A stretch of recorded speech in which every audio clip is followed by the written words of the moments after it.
makeup inside. Walking here. Emily, what happened? I fell off the swing and broke my arm. I fell off swings a lot when I was little. Did you hurt your arm? My arm, my leg, my finger. Twice. My nose. You fell a lot. She sure did. Can you wiggle your fingers? You know what? You didn't break your arm. Just bruised it a little. Can I go back to school? Sure can. Just wash that up, okay? You are a natural-born caretaker, Lindy. Because I can tell a bruise from a broken bone. Because you can make people feel better when they're hurt and scared. Just like you, Mama.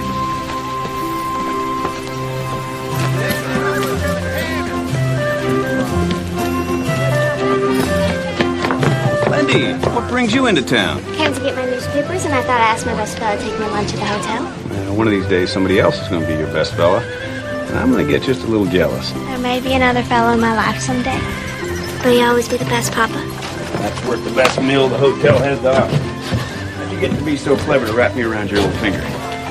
By the way, I hear Dr. Jackson's looking for a new assistant. You mean it? Absolutely. I better get down there before somebody else gets the job. What about lunch? Another time, Papa. So much for being her best fella.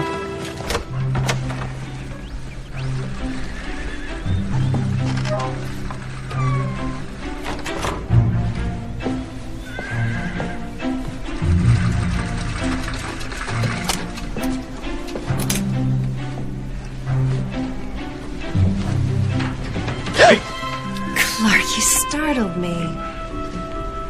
What are these for? Nothing in particular. Maybe I just wanted to give my beautiful wife some flowers.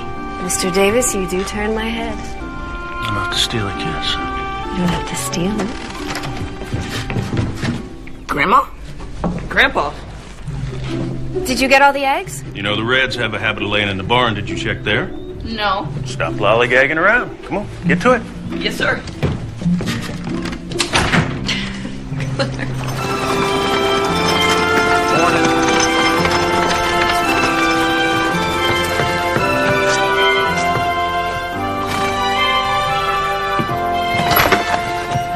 Doc Jackson, I'm here for the assistant position. Oh, would you just hold on there, Belinda? I can't hire you. But I know sutures and basic first aid. I even learned a new wrapping technique for sprains that Dr. Usler recommends. Well, where'd you learn that? I read his book. I've read a lot of medical books and newspaper articles. Everything I can get my hands on. Reading a few books doesn't make you qualified. Without proper medical training, all that book knowledge is useless. But I can learn. I already know more than anyone in Anderson Corner. Well, I don't doubt it. What I need is someone with solid patient experience. This is all I've ever wanted to do with my life. I could learn so much from you, Doc. Women aren't supposed to be doctors. What about marriage? I'm not getting married. Ever? Well, Doc, Women are meant to marry and have children, which is exactly what you'll do when the right man comes along. Trust me, marriage and a career in medicine will never work. I'm not giving up. Dr. Elizabeth Blackwell applied to 29 schools before she got accepted into Geneva College. Elizabeth Blackwell is the exception, not the rule. Now, Geneva College may accept your application, but I won't. Good day. Come on.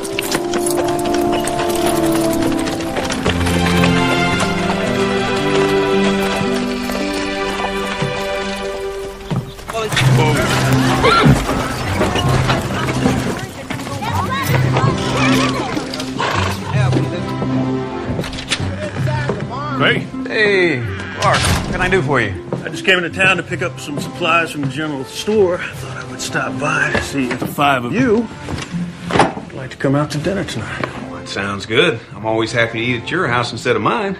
Oh, really? Well, not that Missy's cooking isn't good. It's interesting. It's all right, Zach. I love my daughter dearly, but I have to admit, she does not take after her mama when it comes to cooking. Excuse me, Sheriff. What can I do for you? I'm Drew Simpson. My uncle was Hank Simpson. Hank was a fine man. My condolences. Well, thank you, Mr. Davis. Clark Davis. Our place is next to Hank's. And, he was a good neighbor. Unfortunately, I didn't have the opportunity to meet Uncle Hank, living so far away and all. Where are you from? New York City. New York City. I bet that's a sight different than our little town. Oh, yes. Well, I mean, it's much bigger and a little bit more cultured and sophisticated. This place is clearly rather rustic. Rustic. Anyway, the stage driver suggested I ask you for directions to my uncle's place. Now, I can do better than that. Got my buckboard right outside. I'll take you out there myself. Oh, that's awful kind of you, Mr. Davis. Sheriff? Good day. Get up, man.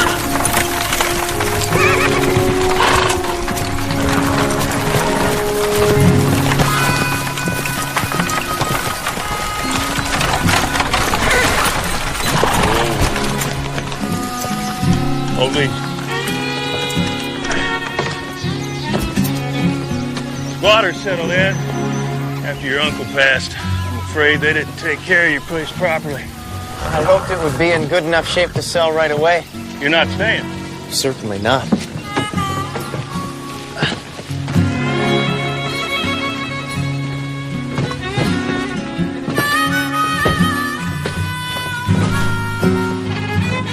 It'll take a sight of work to make it presentable. Pack rat's gonna settle into those walls if you don't get those holes patched up. Do you know anyone I could hire to do that? You don't want to do the work yourself? I just graduated from law school. I know all about writs and torts and the right of habeas corpus, but nothing about working on a farm. I'd be happy to help you. Would you?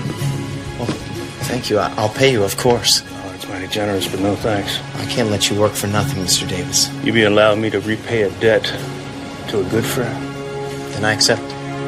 Good. Please sit down. Thank you. It's great that you could come in today. I really appreciate it. It's no problem. It's nice to see you. We haven't had a chance to talk since you moved here, Mrs. Kent. Please call me Sadie. Caleb is a bright boy, but he's very behind for his age, especially in his reading and writing. He isn't doing his homework, and he said that you and his father won't help him with it. I'm afraid my husband Charles don't hold much with schoolwork. I'm sure you understand the importance of a good education. I know how bad it feels when you don't have one. I only got through the second grade before I had to stay home with my mom, take care of the younger kids. The fact is, I can only read a few words in this paper. So it's not that you won't help him, it's just that you can't. What about your husband? He can't read at all. I will spend some extra time with Caleb. But with 14 students of different ages and grades, it's going to be difficult. Thank you, Mrs. Tyler. I appreciate anything you can do for me. Sadie, I could teach you how to read, and then you could help Caleb to learn. I have to go, Mrs. Tyler.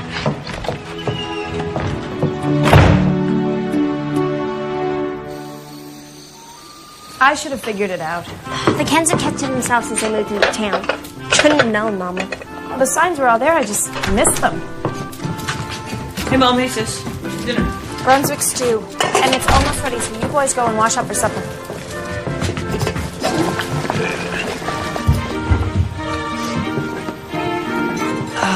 Can we go to Grandma and Grandpa's for dinner? Not tonight. Go do what your mama said. What does Charles Kent do? Well, George has hired him on part-time at the general store. He does other odd jobs. Mostly wants to get a farm for himself. How did you get all that out of him? Well, I asked him. Doesn't seem very talkative to me. Well, generally, when the sheriff asks questions, people give answers. Mrs. Kent will learn how to read. A whole new world would open up for her. Just like it did for me, Mama, when you taught me how to read. Well, she'd become a different person. Maybe that's what her husband's afraid of. What kind of woman allows her husband to dictate to her that way? I wouldn't know, Lindy. I haven't had any experience with that kind. And you never will, Zachary Tyler.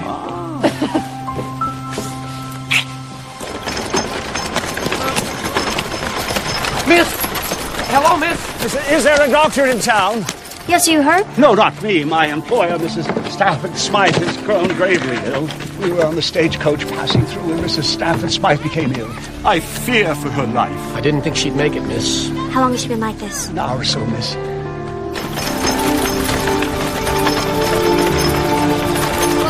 Whoa.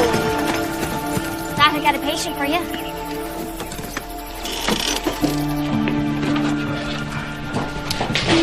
All right, bring her over here on the table. Put her right here. Put her right. That's it. All right. Watch your head. Watch your head. All right. Okay. Breathing is fine. Pulse is steady. Her skin's claiming to the touch, Doc. Mrs. Stafford Smythe began slurring her words and her sentences didn't make sense. Then she collapsed. You been drinking? Of course not. Mrs. Stafford Smythe has an occasional glass of sherry, but she is a lady. How long y'all been traveling? We left Beacon Hill nearly 2 weeks ago. What's she doing out here? Visiting friends in Denver, the Montgomerys, a very prominent family. Do you think she had a stroke, Doc? Why would you say that? I read about the symptoms in Grey's Anatomy. Can you help her, Doctor? Well, unfortunately, I have another patient, possibly a breech birth. But you can't leave Mrs. Stafford Smythe. Well, there's nothing I can do for her until she comes to. And she seems fairly stable, and there's only one of me, and my other patient's situation is urgent. So if you can just watch out for her until I get back. I'll say, Doc. Well, I don't have much choice, do I? All right, just make sure she's comfortable and keep a close eye on her. And I'll get back as soon as I can.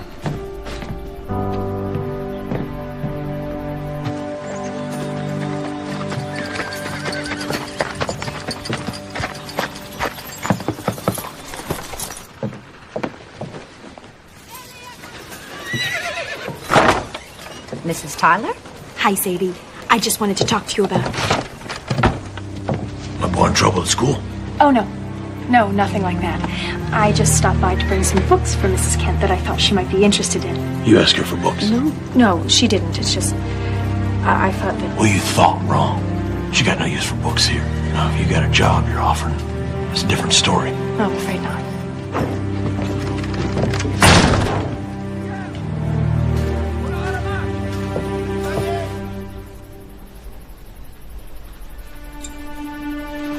Dr. Jackson, she's awake. Heaven's sake. Get up, get up. Mrs. Stafford Smythe, Mrs. Stafford Smythe. My name is Dr. Jackson, and I believe you've had a stroke. My photos, coats, All right, Miss... bags. Calm down. Calm down. This is not good for you, ma'am. Have all left. I have your bag, madam, right here. All your things are inside. Her speech has obviously been impaired. Well, I don't think it's as bad as it could have been. Hopefully, the slurring will diminish pretty quickly and she'll regain coherent speech. There's some paralysis on her right side. But her left side seems unaffected. As soon as she's well enough, I could help her do some movement therapy. I read they're having good results with that. Well, she will need someone with her constantly until we get a better grasp of her physical limitations. I won't leave her side, Doctor. It should be someone with at least rudimentary medical knowledge. Belinda, I don't want you to misinterpret this as a permanent job offer, young lady. I haven't changed my mind about women in medicine. So I'd be like your assistant? Not exactly. You will help Mrs. Stafford Smythe with her movement therapy. That is all. I accept.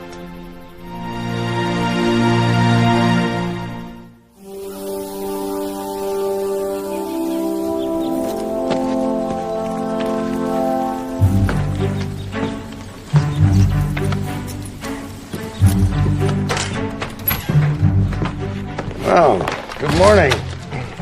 Something I can do for you, son? Well, yes, I got this problem. A carbuncle that is driving me crazy. And you see, the area that's affected has been getting a good deal of sitting time, if you know what I mean. Oh, so you're trying to tell me you got a boil on your backside. All right. Well, bend over the table there and drop your drawers and we'll have a look.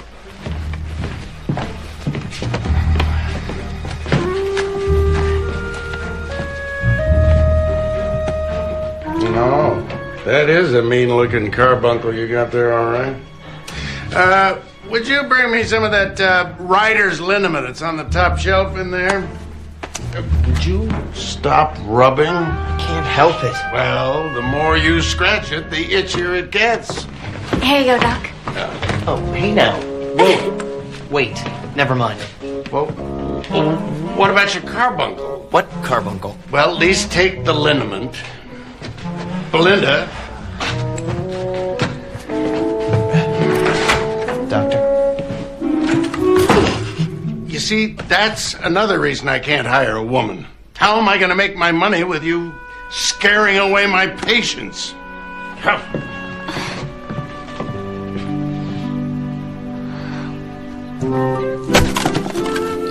what do you think? Let me get this straight. You want to hire Sadie to help you at school so you can teach her to read without her husband knowing? It's an ingenious plan, if you ask me. And just what will you have her do? Whatever needs to be done. She can sweep the floors, clean the blackboards, keep the wood stove burning. Simple things that allow her to learn along with the children. And don't you think the way you're going about this is just a little sneaky? I think the Lord will forgive my methods if I can offer this poor woman a path out of the darkness of ignorance.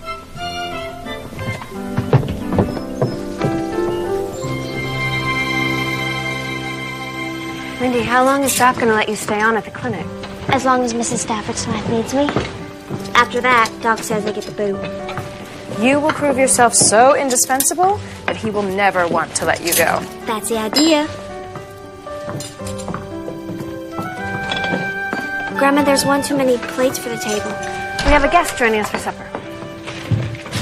Hey, come on in, young man. Let me introduce you to everyone. This is my wife, Marty. Hi. Hi. His daughter, Missy. How do you do? And this is my granddaughter, Belinda. Lindy, this is Mr. Drew Simpson. He inherited Hank's place, and he's come here all the way from New York City. It's a pleasure to meet you, Mr. Simpson. I trust your journey here hasn't left you suffering any adverse effects. Nothing worth speaking of. Well, I'm sure we're all very interested in hearing about your journey. I know I am. Yeah. Come, we're having a simple dinner, but fried chicken, I hope you like it. Lord, we thank you for the food that's in front of us, the family that surrounds us, and the new friend that's joined us at our table. Amen. Amen. Jacob, honey, guess first. Would you like a biscuit, Mr. Simpson? Thank you. I'm very sorry about your uncle.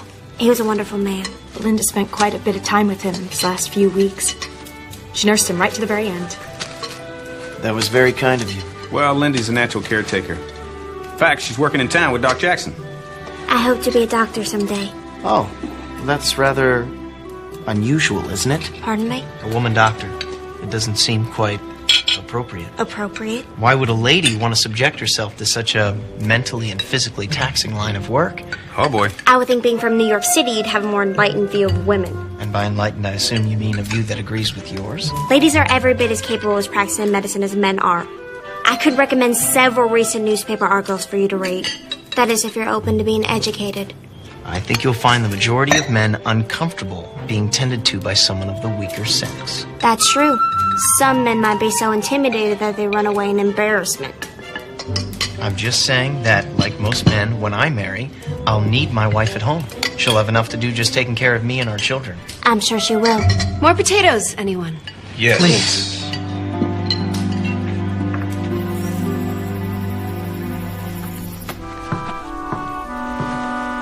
You're awake?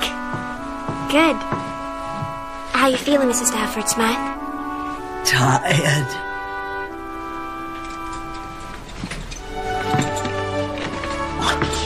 No, don't need help. Your speech is better today. But not my arm. With movement therapy, it's possible to regain use of your arm. Like this. Don't touch. You're awake, madam. This is wonderful. Don't fuss over me, Windsor. Oh, sorry, madam. We should let her get some rest. Of course, miss. I'll be in the next room, madam. I won't leave you. I know you won't, Windsor.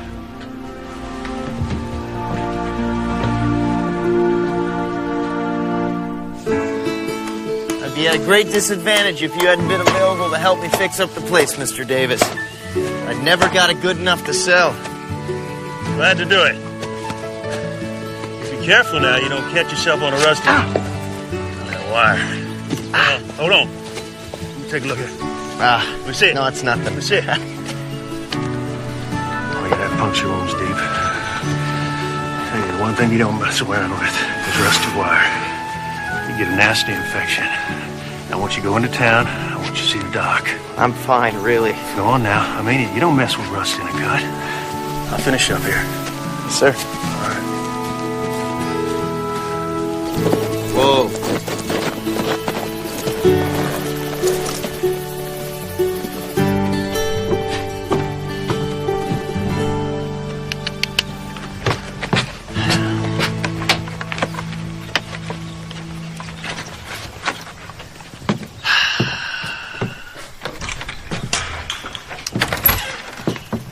Afternoon, Mr. Simpson.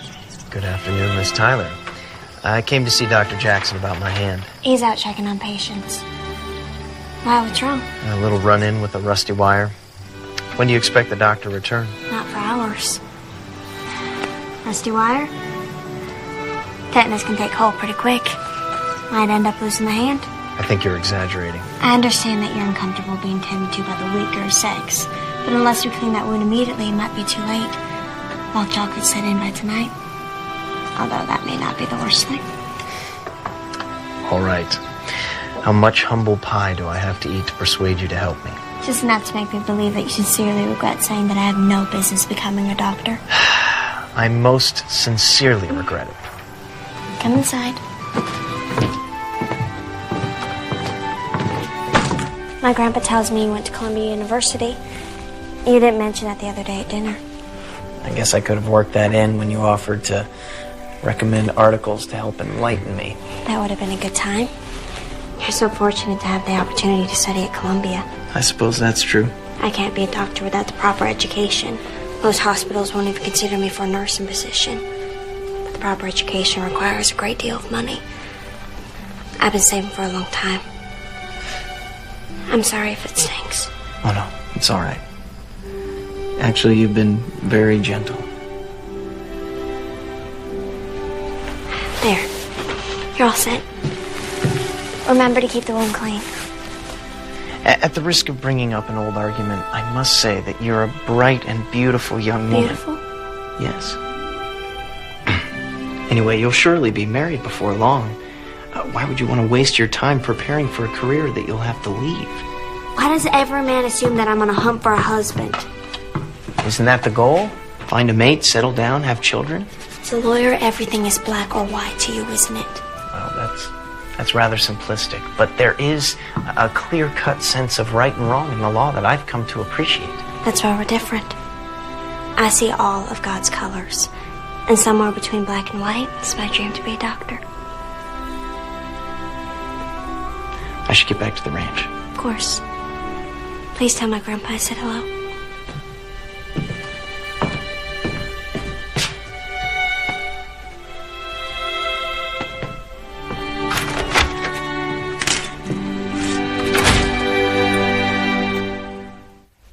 Those sheets are rough. They're all I've got. That cot is like sleeping on a board. And the draft in here practically blows the blanket off my legs. How long until I can leave? You can move to the hotel today, Mrs. Stafford Smythe. If Belinda will stay with you, can you do that? But I thought I'd continue to work here with you. Mrs. Stafford Smythe needs a nurse. I thought that's what you wanted to be. Actually, I want to be a doctor. It's all settled then.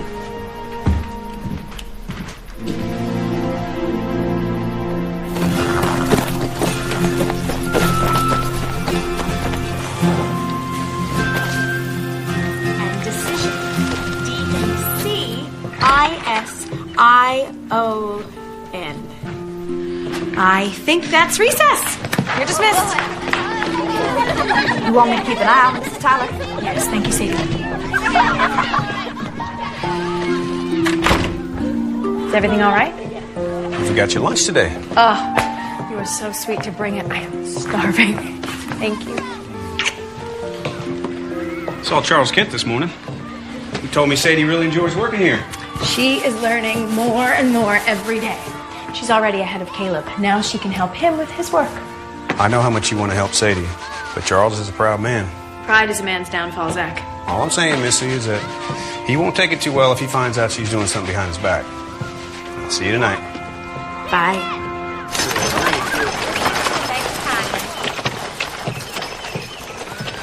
Windsor, is this the best room the hotel has to offer? I'm afraid so, madam. I suppose it's a step up from the clinic. Still, these pillows are much too flat. They'll never do. And surely they've got better linen. Oh. I'm mortified by these inferior accommodations, but I'm afraid it's not possible to get anything better in this uncivilized outpost. Oh, Miss Tyler, please come in. Madam, I'll just be down in the restaurant to check on your tea. Wash the china yourself, Windsor. I don't trust these people to have high standards of cleanliness. Yes, madam. How you feeling today, Mrs. Stanford Smack? How do you think I'm feeling, being forced to endure these primitive conditions? You know, we're not all uncivilized here. Really? Did I somehow miss seeing the opera house? Or a good library? Or even a hat shop with the latest fashions from Europe? No? I thought not. Anderson Corner has other things to offer. Such as? Good people, and a church that welcomes everybody, including strangers. And we take care of each other in difficult times. You've never even been outside this small town, have you? Actually, I was born in New York. I didn't come here until I was 14. So I do know a few things about the world outside. But I much prefer Anderson Corner. You actually like it here. Compared to New York, it's heaven on earth. I'm going to miss it terribly when I leave to study to be a doctor. Well, now there's a surprising ambition for a farm girl. I believe it's what God called me to do. God? Ha! Don't put your trust in God, young woman. He is unconcerned with your ambitions. You don't mean that.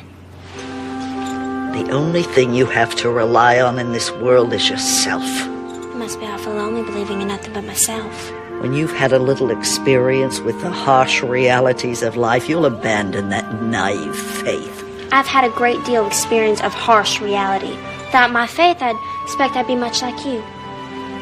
How's that? Very unhappy.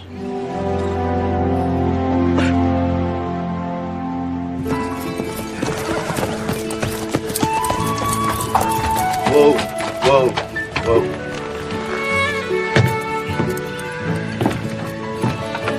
Hello. Hi.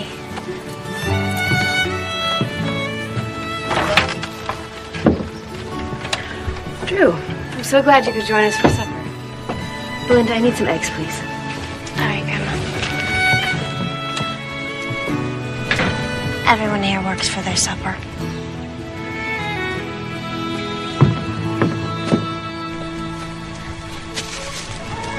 Might as well spit it out. What? Whatever it is you're stewing over. I apologize for being so opinionated and outspoken. You probably can't help it. Can you? Not to save my life. Truce? Truce? Truce.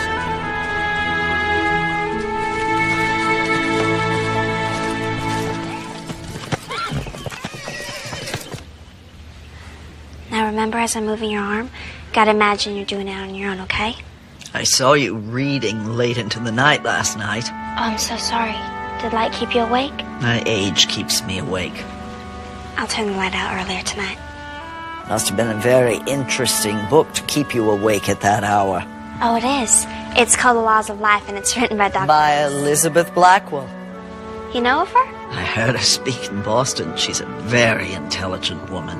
Can't imagine what it must be like to hear her speak in person. You sound like you greatly admire her. She's done so much to pave the way for women to become doctors. And that's what you want to be.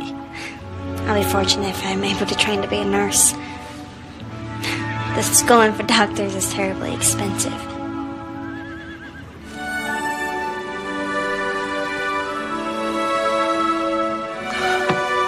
You moved your arm? Your powers of observation are remarkable. It's cause for a cup of tea. Now imagine this is your favorite Earl Grey. See if you can lift your arm enough to take it. What, like a dog doing tricks? Like a woman who wants her independence back. You are a very impertinent young woman. And you are a very difficult patient. If you apply your willfulness to your therapy, you might get better.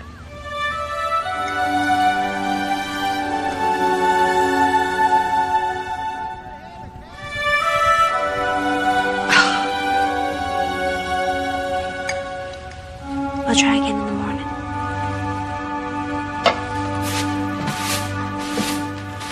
When you're done, you can go.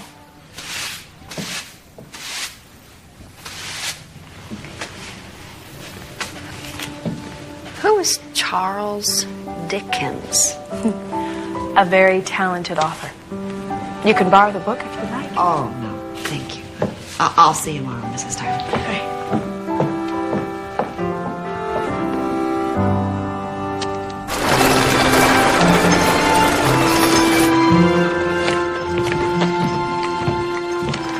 boys. What can I do for you?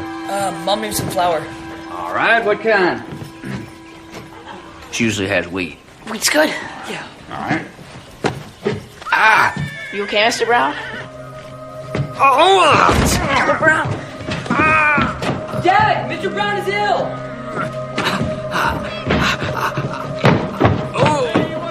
George?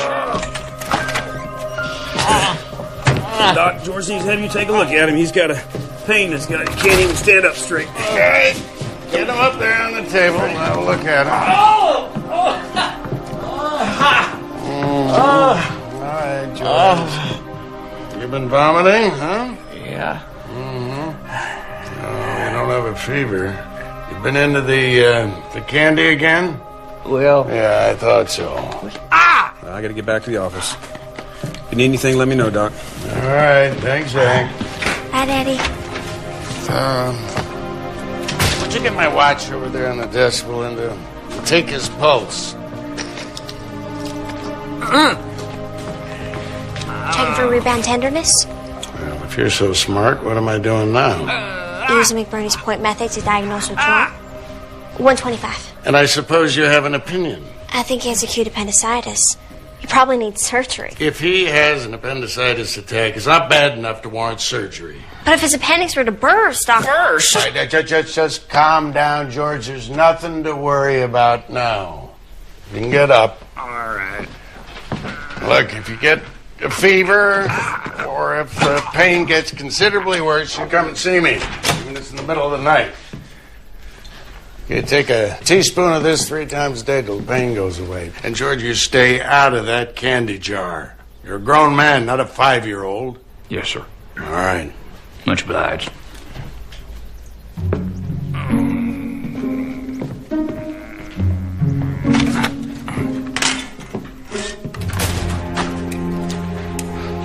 Now, listen here, young lady.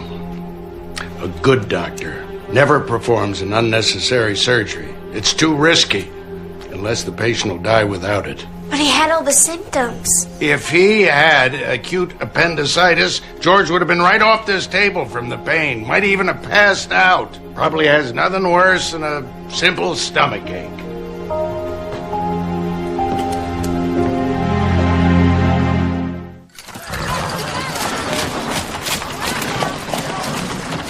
Mama, what's this word? Capture. And this one? Elephant. It says, then they went out to capture the wild elephant. How do you know what that says, Sadie? Mom was learning to read at school with me, Pa. She's real good. Charles!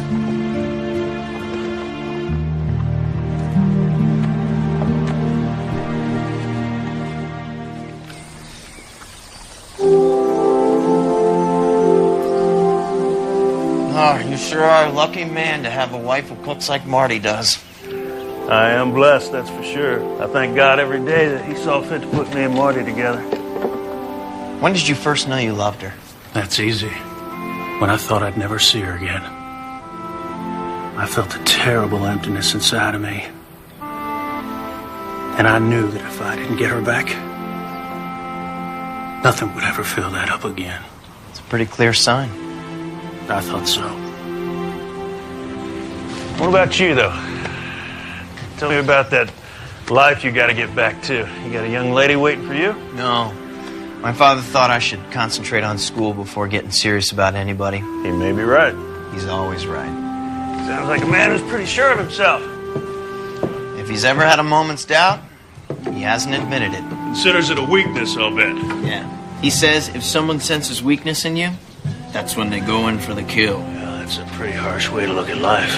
But probably true. In a legal battle, anyway.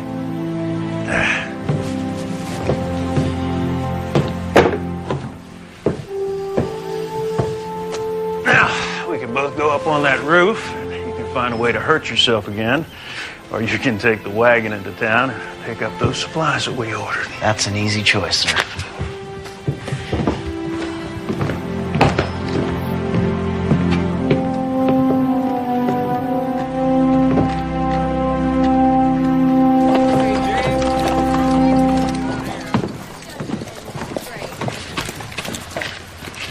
Charles. Yeah? Heard what happened with your wife. I mean, your wife. She tricked me.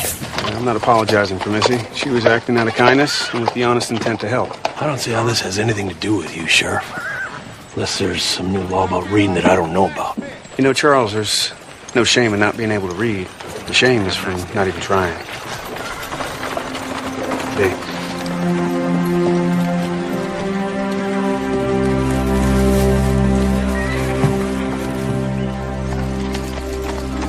I know it hurts, but that's a good sign. It means your nerves are kicking back in. If you just try a little bit harder. I am trying. You're giving up too easily. Who do you think you are to talk to me that way? An ignorant, low-class girl in a godforsaken town in the middle of nowhere. I may not have a college education, but I'm well-read and definitely not ignorant. And as for class, I come from a good family that could teach you a few things about what that word really means. Get out of my sight. With pleasure.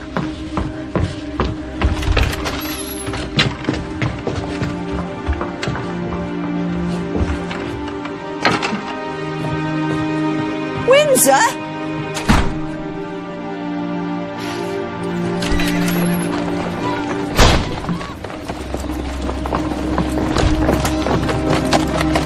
Miss Belinda!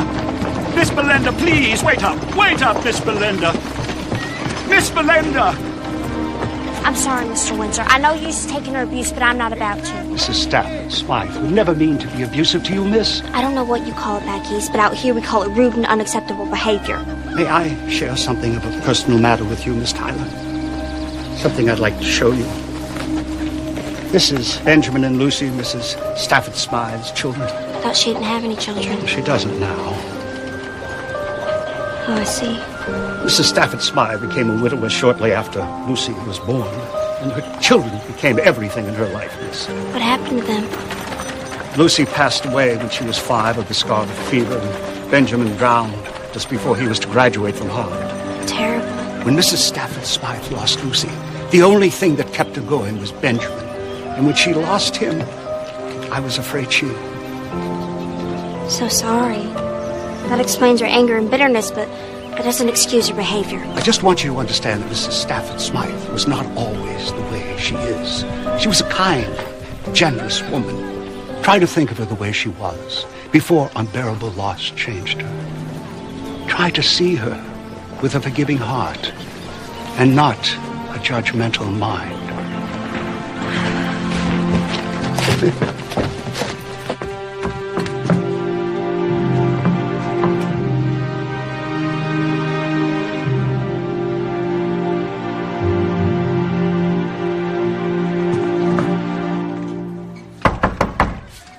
Come in. What are you doing back here? I want to apologize to you, Mrs. Stanford Smythe. It was inexcusable for me to speak to a patient like that, no matter how challenging you are. This submissive demeanor is out of character for you. Does it have anything to do with Windsor rushing out after you? He told me a little bit about your background, but please do not be angry with him. He knows better than to discuss my private life. He's devoted to you. The only reason he told me is because he believes you need me. I don't need anyone to help me. We all need someone. I lost my mother, father, and baby sister. When I was 9, my little brother Jacob and I had to go live in an orphanage. How did you get here? On an orphan train. They go from town to town, giving kids to whoever want them. Sometimes they're good families, and sometimes they're not. If it wasn't for Missy and Zach, me and Jacob would be separated forever. I'm sorry for you, Belinda. But now you know why I turned from God. No, I don't. How can you still have faith? I know we never really die. I'm connected to the people I love in life, and I know we're still connected in death. A comforting thought if you can believe in fairy tales, which I can't. That's enough for today. You may go.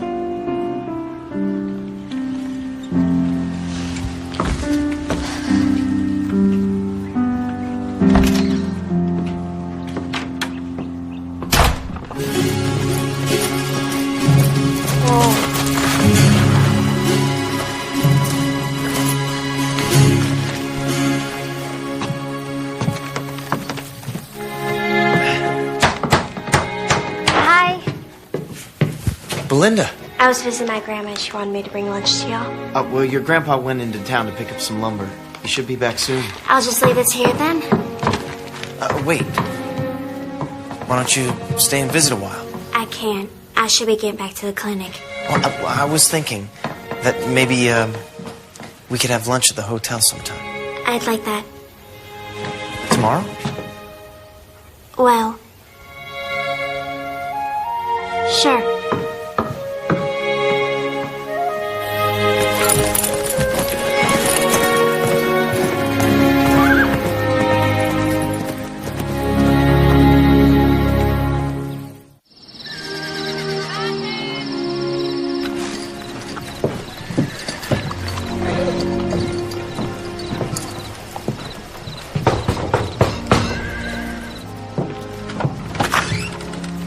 Evening, Charles. Evening, Mr. Davis. Drew Simpson is fixing up his uncle's place. He could use some help. He'll pay you a good wage, and I thought you might be interested in the job. Can I work around my hours at the store? You bet. All right, then. I'll be there after lunch. I'll see you then. All right. Mr. Davis, thank you, sir. I really appreciate the work. You're welcome, Charles. You're welcome.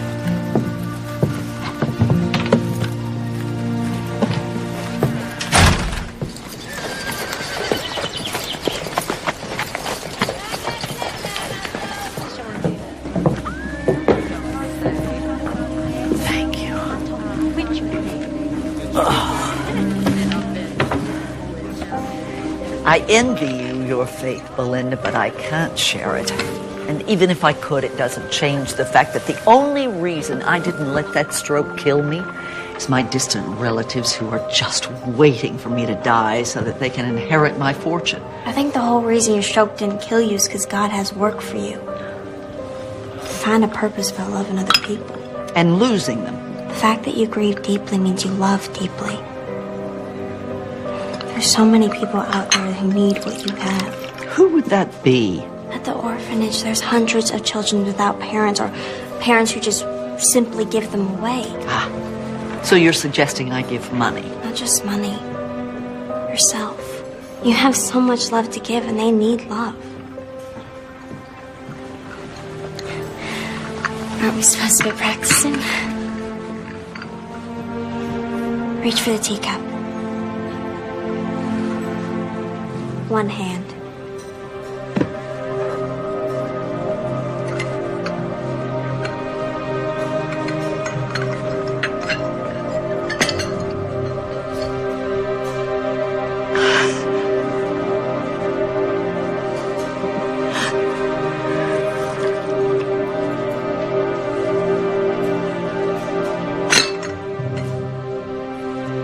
Best cup of tea I ever had.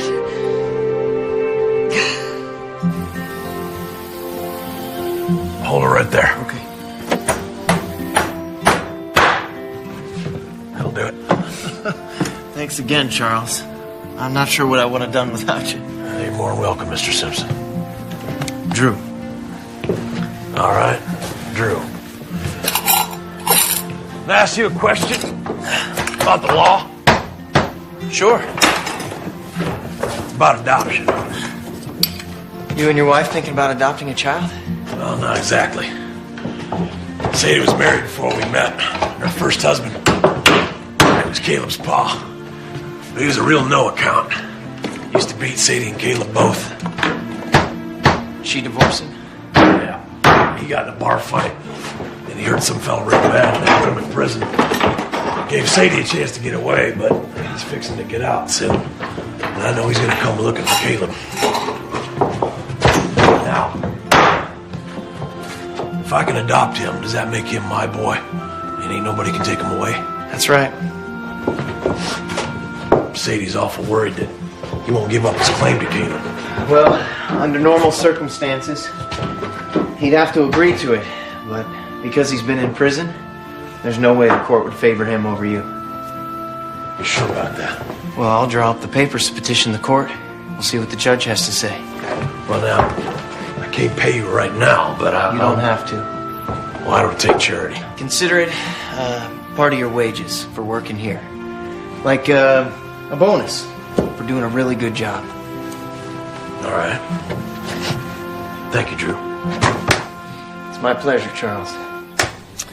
I just passed the bar. I'll take those for you When folks. I return home, I'll join my father's practice. Does he practice criminal law? Nothing nearly so unsavory. No, he handles mostly contracts, wills, trusts, that sort of thing. My father represents some of the wealthiest people in New York. So you only be helping the rich people? Well, that's who our clients are. They don't have to be. You could help the less fortunate. We work with people who pay our fees. Is that all you care about? Money? Don't be ridiculous. That's not what I meant. It seems to me you don't have a real passion for law. Well, the definition of law is reason free from passion. Do you have time to take a walk? I should be getting back to Miss Stafford Smythe. Short one.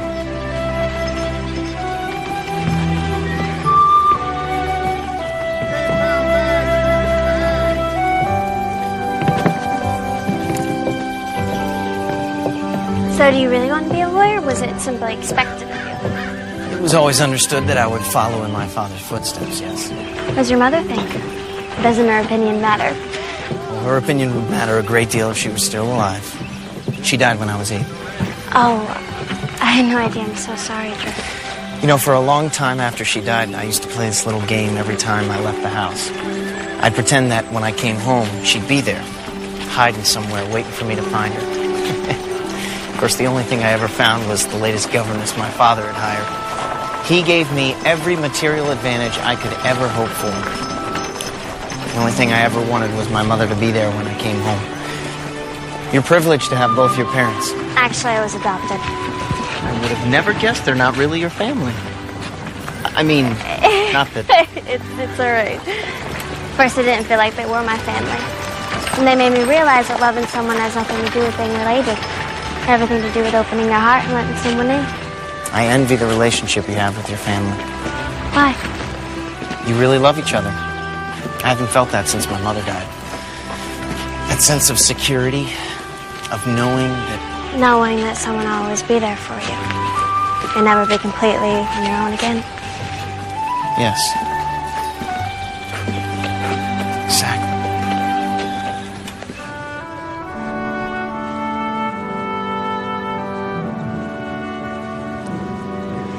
You see?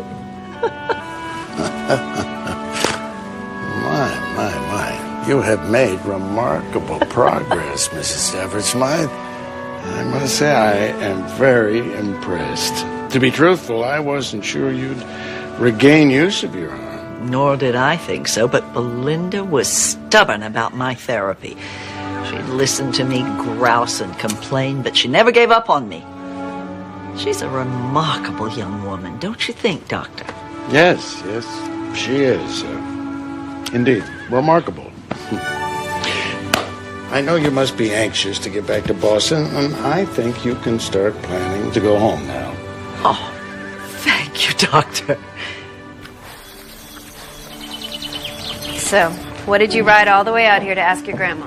Seems while I wasn't looking, my life just got really complicated. This wouldn't have anything to do with Drew Simpson, would it? I'm attracted to him, and it's not fair. To you or to him? Both. He's becoming a distraction. I can't let that happen. Everything seems to be getting a lot harder all of a sudden. Only a few years ago, I knew just how to get answers to my questions. You wish it was simple again, like when you were a child? You could say a heartfelt prayer to God and then just listen for his guidance? Yes. Belinda, it's still that simple.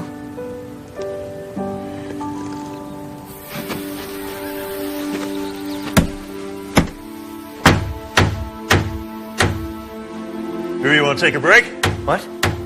Oh, no. I'm fine.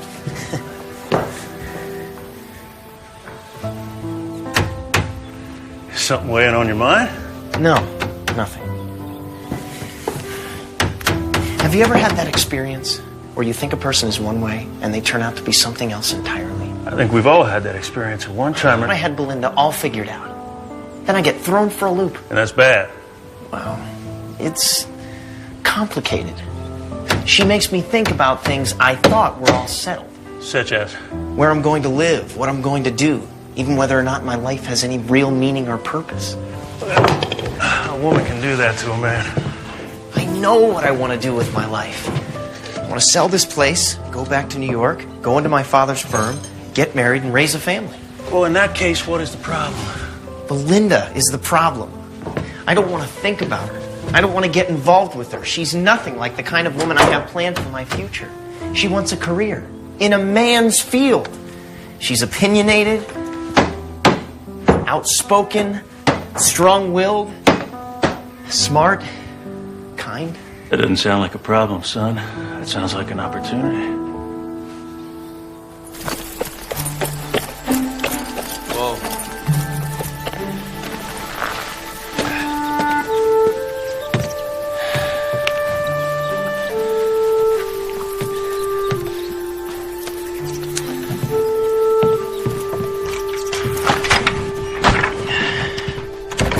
Is that your hand again? It's my finger. I think it's broken. There ought to be a law against giving you a hammer, son. For your information, the first time I hurt myself, it was on a wire. Maybe you should stick to lawyering.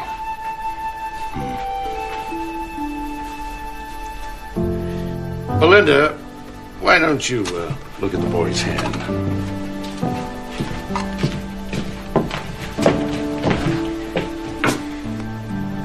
Can you bend it? I guess I can. I think it's just a bruise. I can splint it if it's broken. It might be quite cumbersome. Just leave it. Have lunch at the hotel with me today. I'm sorry, I can't. Tomorrow, then? I have Mrs. Stafford Smythe to tend to. Well, maybe we can find time. Do you want the splint? What? No. No splint. Then excuse me. I have work to finish.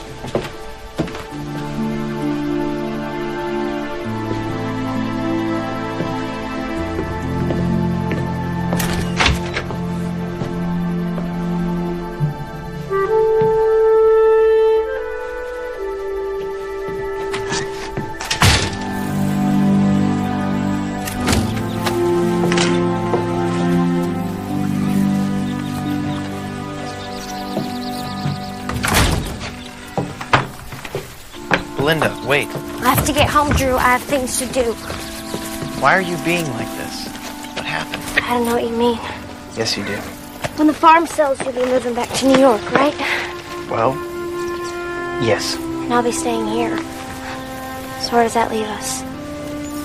You'll go back to a life I can barely imagine. Meeting with rich clients in a big office, going to fancy balls with orchestras, dancing with well-bred girls in satin gowns. After a while, you won't even remember me. Hand me that, please.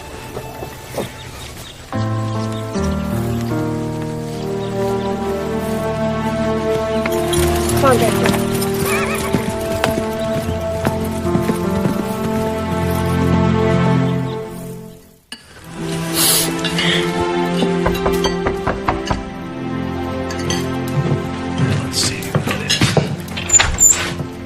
Hey, Charles. Evening, Sheriff. Awful sorry to interrupt your family meal. Would you like to join us, Charles? Oh, no, thank you, ma'am. I just came to drop this by. It's for Miss Belinda.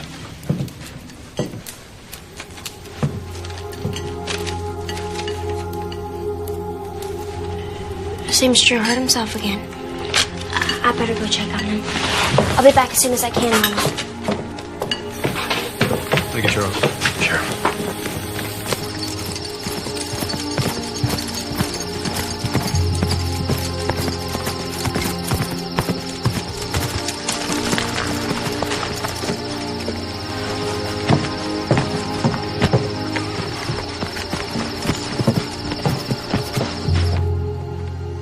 Drew?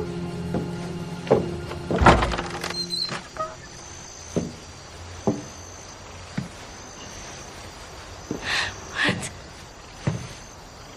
I believe this belonged to my aunt. Probably meant a great deal to my uncle. This isn't a fancy ballroom. There isn't an orchestra.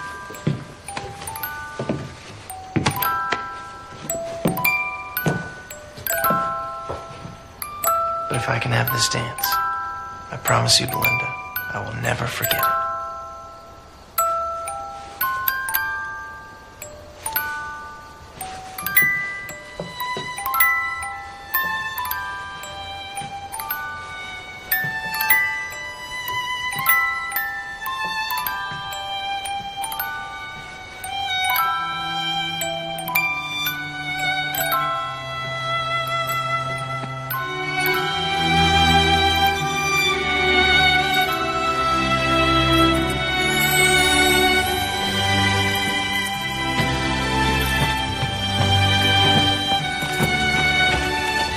You know this doesn't change anything, Drew. I think it changes everything.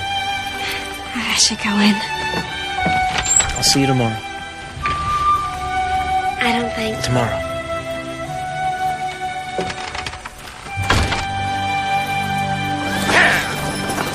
Dr. Jackson has given me the go-ahead to travel home to Boston. I'm very happy for you, Mrs. Stafford Smart, but I am going to miss you. I'd like you to come with me, Belinda. If you're worried about the travel and Mr. No, I'm not looking for a traveling companion.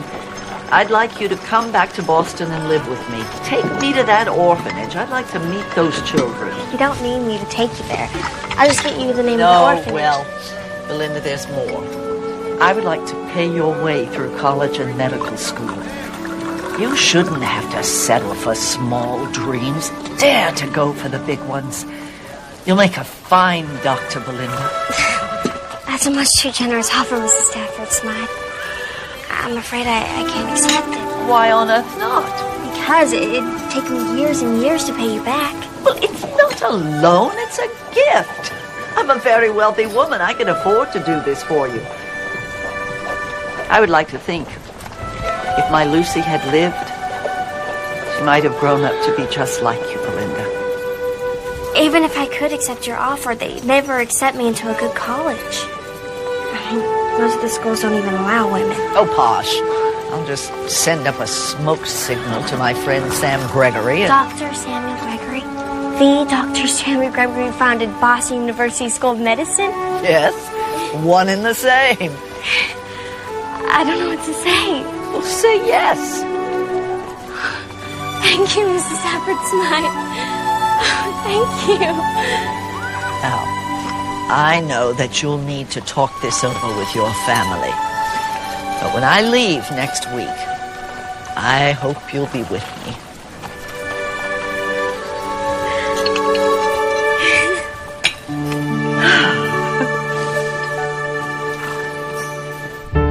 I think it is the opportunity of a lifetime, Lindy.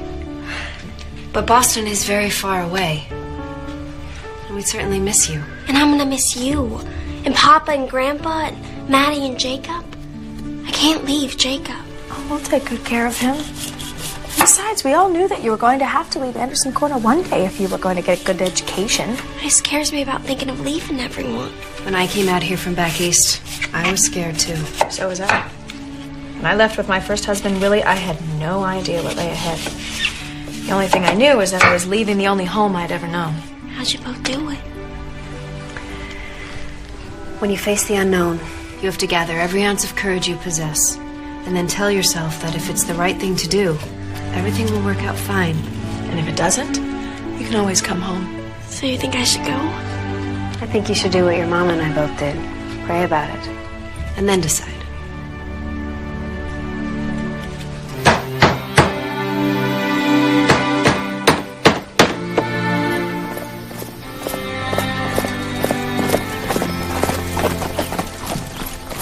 Linda, what a wonderful surprise.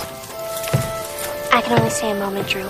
Something entirely unexpected has happened and I wanted to let you know. I hope it's something good. Actually, it's amazing. Mrs. Stafford Smythe has asked me to go to Boston with her. She's going to put me through school. That's incredible. I know what it must mean to you.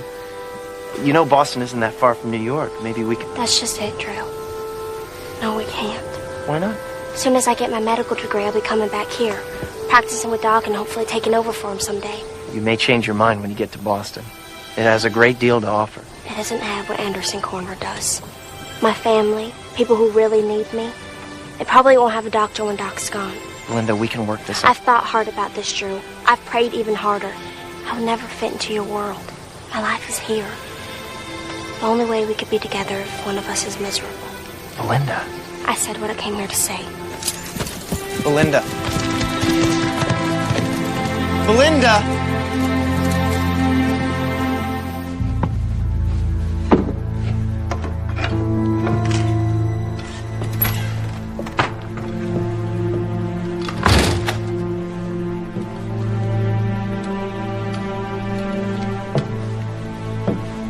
Who is it? Jonas Barnes. Hurt his leg recently. Gangrene set in. It's going to have to come off at the knee. Will surgery save his life? With gangrene. I don't know. But if I don't do it, he'll die within the day.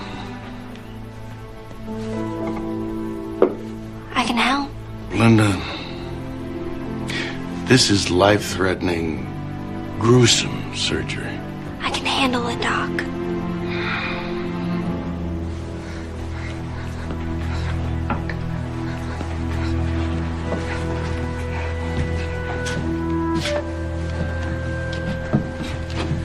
Cora, I need you to wait outside.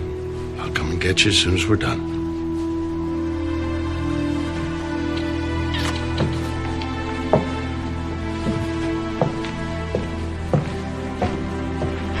All right, Jonas. I think we're ready to start. Maybe you could say a little prayer first. Of course. Belinda?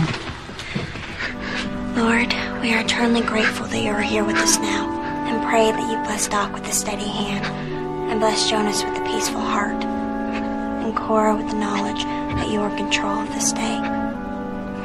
Amen. Amen. Amen. All right. I need you to lay back there now. Everything's going to be all right. Count to 10 with me, okay? 1, 2, 2, 3, 3, 4, 4, 5, 5.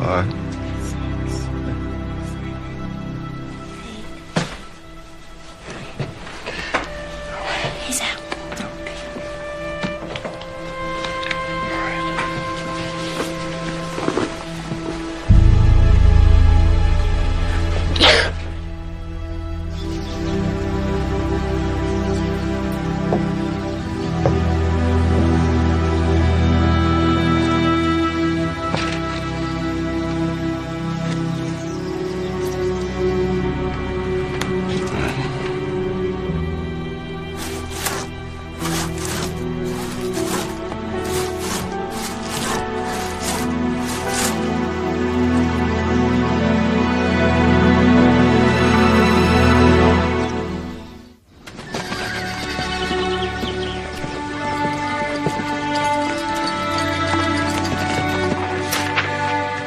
This starts the process to make you legally Caleb's father.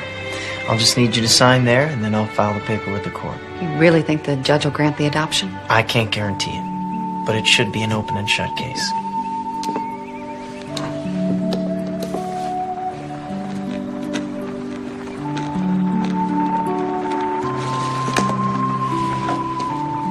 Your turn, Charles. Can I sign for Charles? Well, I'm afraid not. You just put your X right there.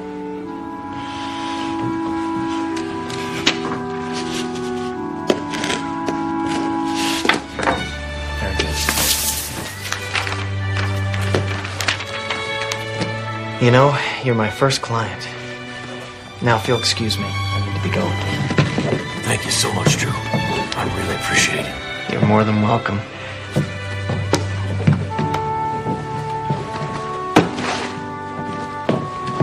Thank you, Sadie.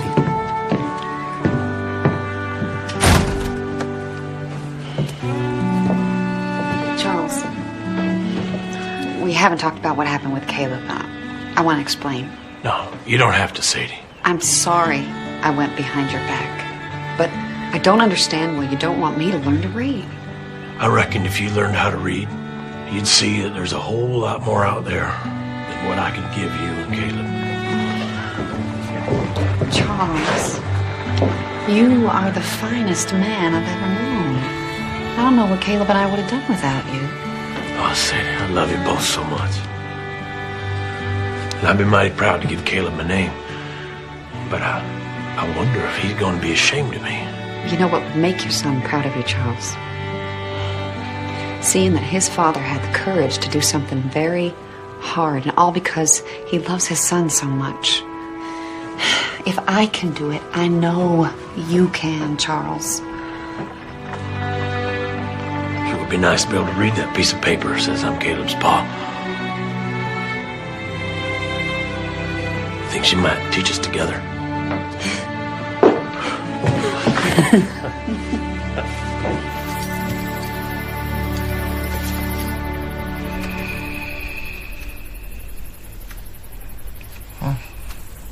What happened? Cora? Cora. You must have heard Mr. Barnes. That's Mr. Barnes. Mr. Barnes! Dear God.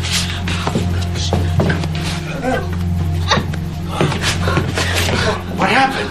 He got scared. He started asking for Cora. I tried to stop him, Doc. I'm so sorry. All right, go get some bandages. Hurry. Hurry. Get you back into bed now. Okay? If you can. All right. Just calm down now. Just calm down.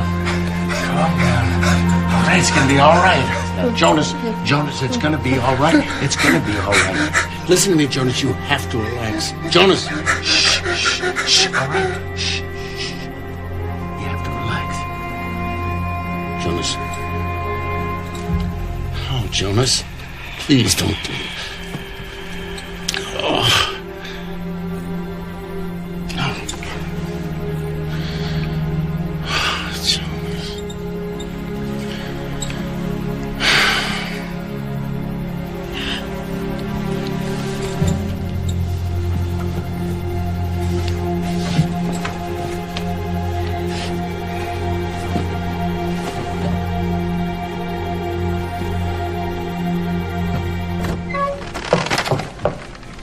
Hi, Lindy.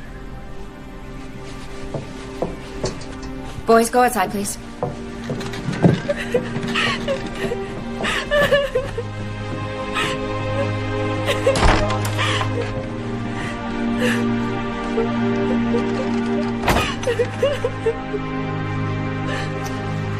Poor dear. I tried, Grandma, I really did.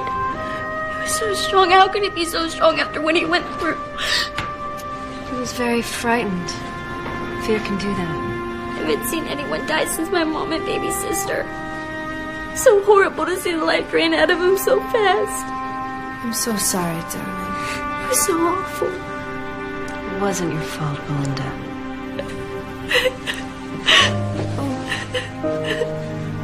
It's okay.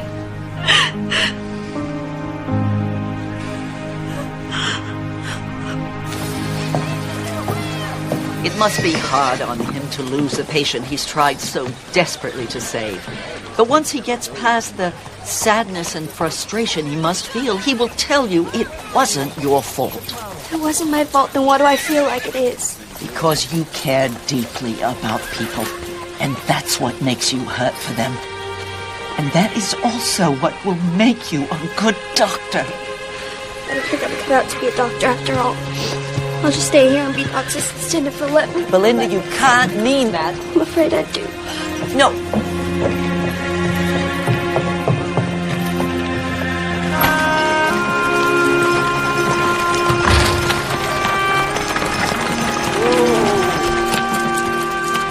Hello, Mrs. Stafford's mine. Did you tell Belinda it was her fault that poor man died? Of course not. Did you tell her it wasn't? Well, you don't mean that. I didn't think. Exactly.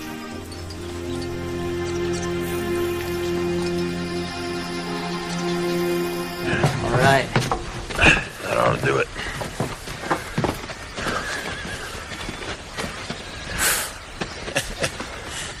I don't think you have any trouble finding a buyer now. I already know the buyer I want. Charles, would you and Sadie like to take this place? Oh, we could never afford a place like this. You could if I loaned you the money. We could never accept a loan that big. What if we called it a mortgage? Except you can pay it off as you can. In a way, I owe you, Charles. You showed me how good it feels to practice the law when I'm helping someone who really needs it. So, Charles, what do you say? Will you take this place off my hands for me? Yes. Yes, I will. Thank you. Thank You're you. welcome.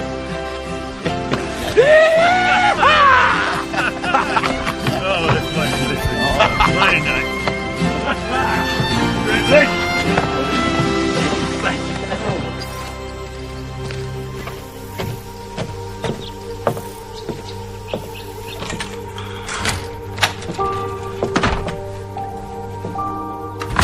Doc? Doc, are you here?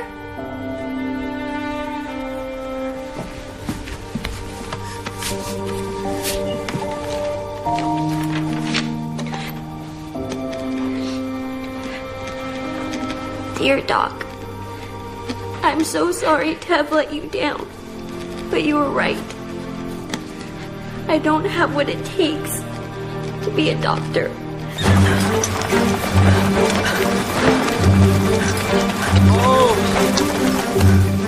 Can I help? She can barely breathe. We have to get her to doc.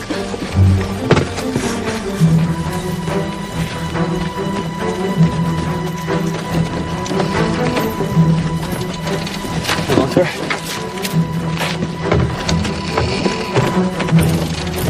Come on, boy.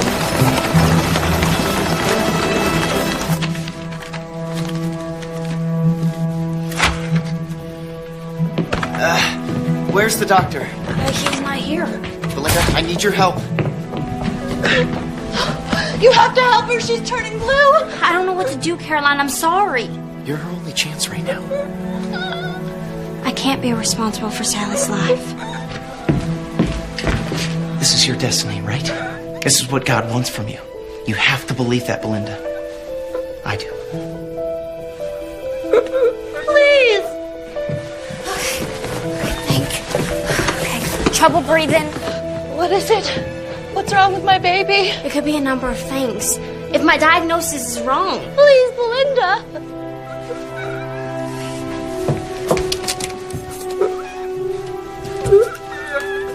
You gotta open your mouth, all right? There's an abscess in the area around the tonsils. What does that mean? I don't know. It could be quinsy. Is there some kind of medicine for it? No. There's only one thing to do. I have to lance her throat. Then do it! Helen, I've never done this procedure before or anything like this. I'll help you. Whatever I can do. What can I do? Okay, get the tray and get the mask. Okay, wet this. Put this on her mouth for 5 seconds.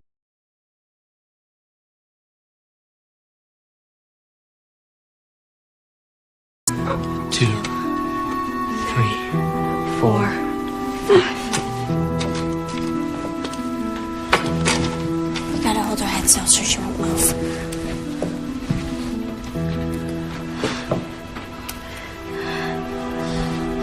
Dear God, guide my hand.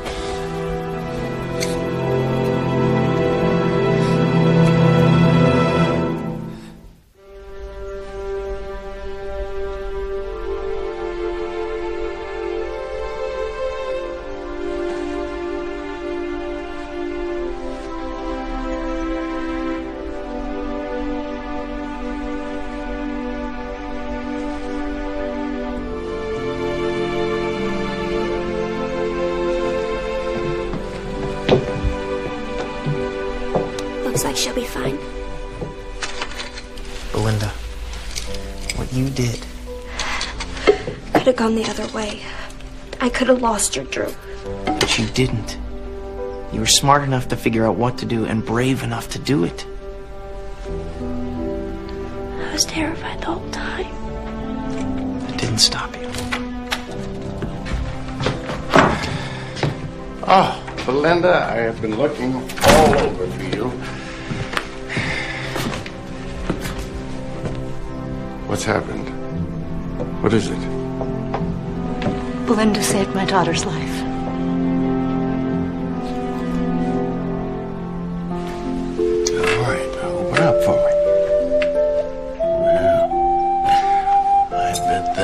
was really sore, huh? Good excuse for your mama to churn some fresh buttermilk for you. I sure will.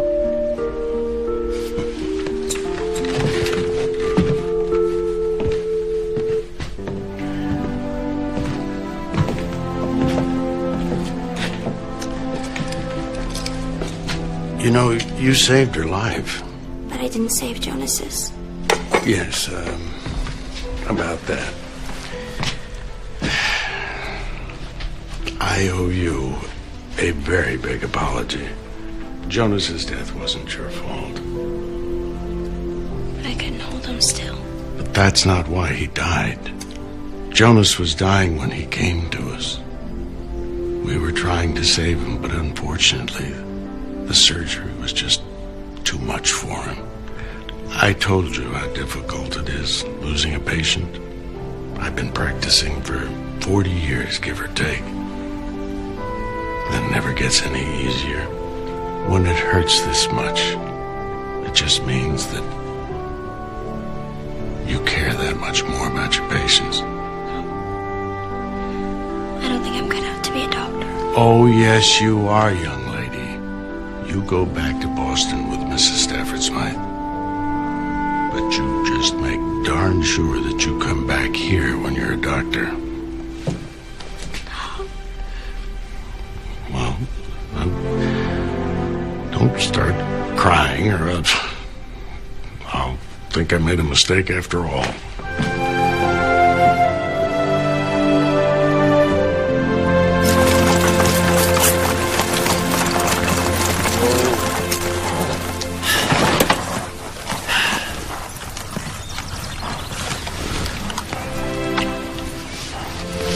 That's for having more faith in me than I had in myself.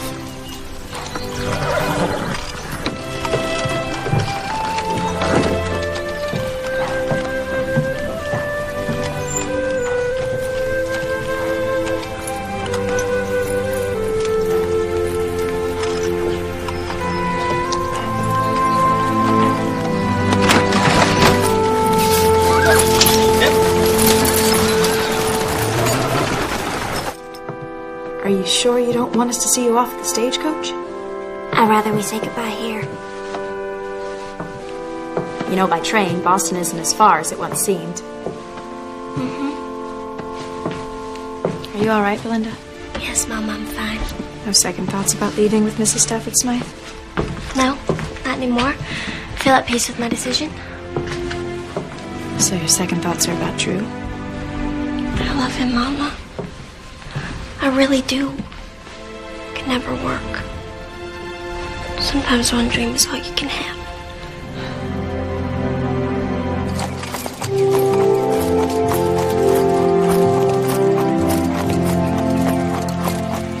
Whoa. Morning. Morning.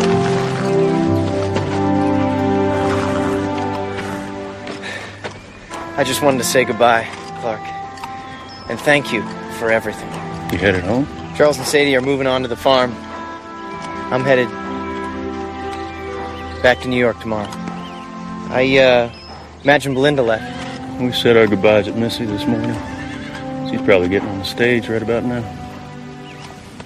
You asked me once, when I knew I loved Marty, but you never asked me what I did about it. What was that? She left on a wagon train. She's going back home. I went after her. Do you love someone? You truly love them. You don't let them go. I've learned a lot from you, Clark. And what are you doing still standing here? Don't you have a stage to catch?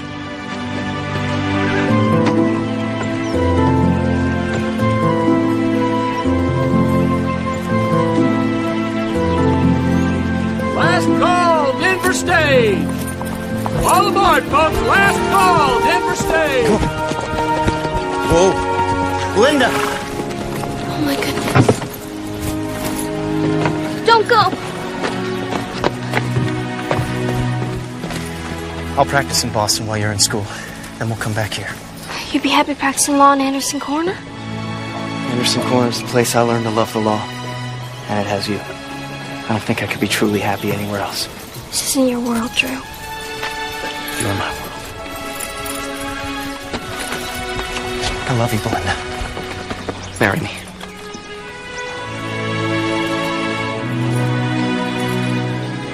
Oh, there's a train back to Boston most every day. You'll catch one next week. Windsor will meet you at the depot, won't you, Windsor? I'd love to marry you, Drew.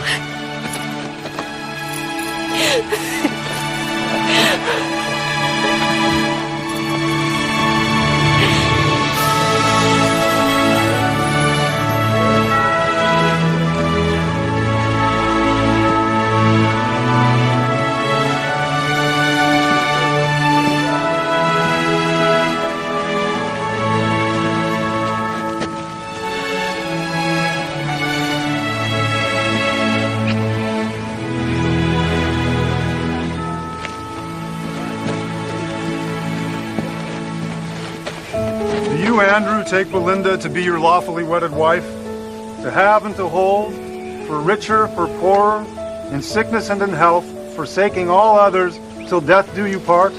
I do. And you, Belinda, take Andrew to be your lawfully wedded husband, to have and to hold, for richer, for poorer, in sickness and in health, forsaking all others, till death do you part? I do.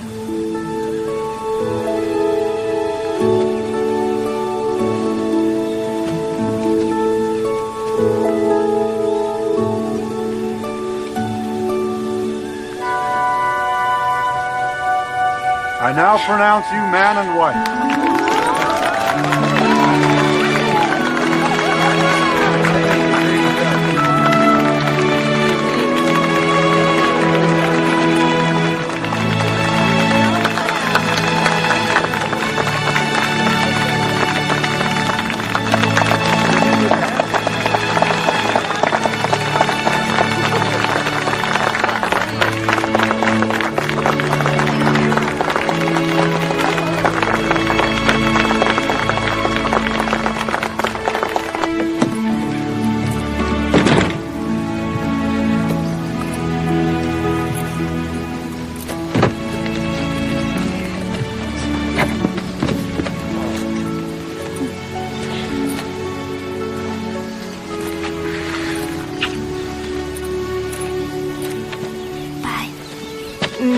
Be safe. You know I will. You know I will. Take care, son. Thank you so much. Bless you.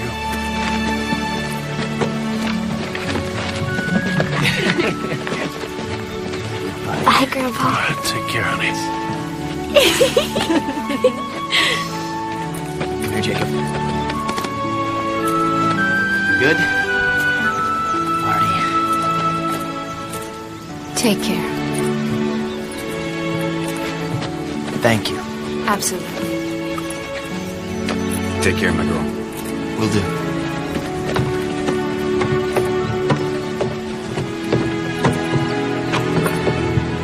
You ready?